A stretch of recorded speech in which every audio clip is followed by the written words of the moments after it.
Light novels, the major source for seasonal garbage isekais and harems. This is a series I'll be explaining why this is so, why light novels are rigged to be against innovating. Last week, we discussed of recruiting writers through the company's contest system, and all the ways it failed. Please check out that video afterward if you had not seen it yet.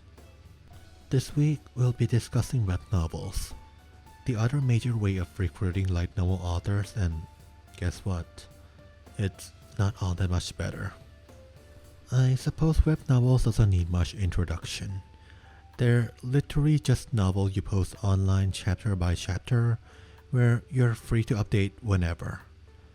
And once a web novel has built up enough following, a publisher might pick it up to publish them into books, often with some tweaks here and there. On first glance, web novels doesn't seem to suffer the same issue as contest. You don't really have a page limit per se, so it might look like you can flesh out your story, world and character as much as you like. In fact, that was how many popular web novels like ReZero and Yojo Senki managed to do it. But looking beyond that, I'll tell you that those titles are actually exception to the rule. Ultimately, web novels still have a lot of the same issues as contest, and web novel sites are still swamps of your same old bad isekai stories. So much that the Japanese term for Gary Stew stories, or story where the protagonist is OP and loved by everyone, is Naroke, named after Shousetsuka ni Naro, the largest web novel hosting site in Japan where, unsurprisingly, this type of story dominates. Going step by step, web novels ironically still kinda have page limits like contest. Considering the majority of web novel readers read them on their phones, it is very important that web novel text doesn't clutter up and become hard to read. This means short paragraphs and a whole bunch of spacings. Thus, it's rather discouraging to put in anything that requires long description or explanations. Ergo, the constant need to both dumb things down and use things that the readers are already familiar with to sidestep the issue. And since they read them on the phone, many web novel readers also read them on the go, like during breaks at school, during commute, during meals, etc. This means the story should be something that can be easily put down and picked back up whenever, without losing track of what's happening. This means tropes that can give the feel-good sensation to the reader while needing little to no setups, like short battles where the protagonist just dominates the whole time, or edgy fanservice. And since web novel hosting site algorithm is comparable to YouTube's, being able to constantly update your story is also a vital part. So it helps doubly if said feel-good trope can be spammed and recycled over and over. More one-dimensional villains to beat up, more naked girls, boom. And let's get further into this algorithm talk. Here, let's look at this first page of Shousetsuka ni Naro, the site I just mentioned. First, we see the monthly ranking with the categories listed as overall, romance, fantasy, literature, sci-fi, others, and hey, look, Isekai even has its own whole category. But here, the ranking is actually the broken part. You know how some YouTubers say they don't care if you dislike their videos because a dislike will still count as viewer engagement and help bump them up the algorithm anyway? It's the same here. Shousetsuka ni Naro operates on a star-based rating system. But the total score of the story, the thing that will help push them up this top ranking, is the total amount of stars. Yes, you heard that right. Total amount of stars.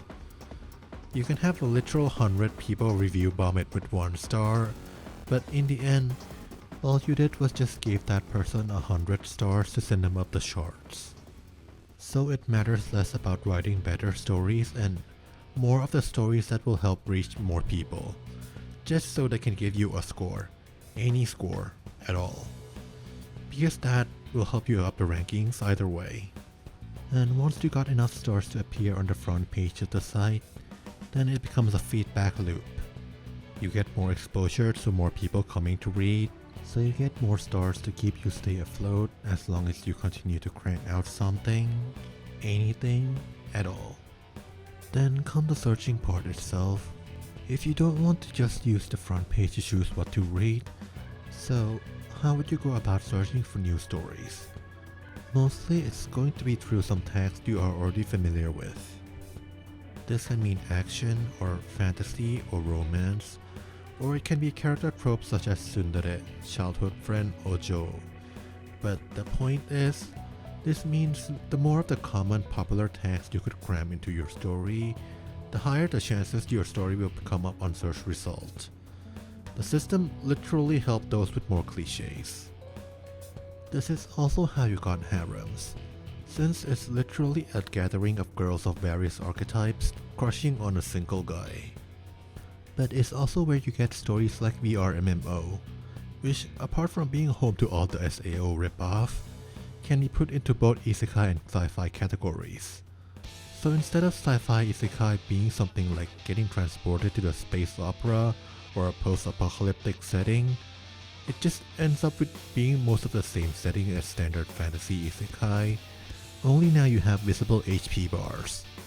This is so common that VRMMO has its own subsection under the sci-fi tab in the front page.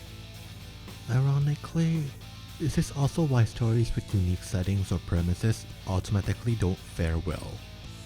If you don't tag your story with something the audience is already familiar with, then the search bar immediately becomes your enemy. The best you could do is just say that it's not naruke, not isekai, not harem.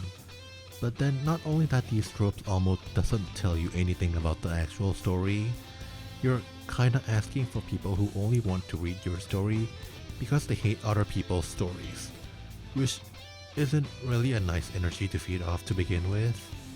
But the fact that these tags exist at all should also tell you just how saturated the naruke infestation are. And then there's the thing about getting people to read your story in the first place. It is naturally more intimidating to jump into a story that already has 50 chapters versus one that has just started recently and you can easily catch up with. After all, this is an issue not even One Piece can escape. So whether or not a web novel succeeds or bombs can be decided within the first 20 chapters. If you wrote beyond that and the story still hasn't caught on, then it's safe to presume you just won't get an audience at all. Because of this, the common strategy is Ichiwa Gacha, or first chapter gacha, where the author would just post a dozen of first chapters of different stories, then continue only the one that got the most readers and ratings, then delete the rest and pretend they never existed. This of course means oftentimes each story are just tangentially different from one another, because they literally are just expendable ammos to throw at the wall to see what sticks. It's why you often see isekais with just one gimmick to be the clickbait, but then 5 chapters or so in, it just falls right back into isekai standard cliches. Because Ichiwa Gacha means you really never had anything planned ahead. Alright, so now we have gone through why both 2 major writer recruitment methods discourages innovation in favor of poorly planned shallow stories. Next week, we'll look into how these authors still don't improve even after they got their official debut. Please subscribe to see it next time. Please go back to the previous video if you had not seen it yet. Share this video to any friends who might also be interested. Thank you for watching and see you next time.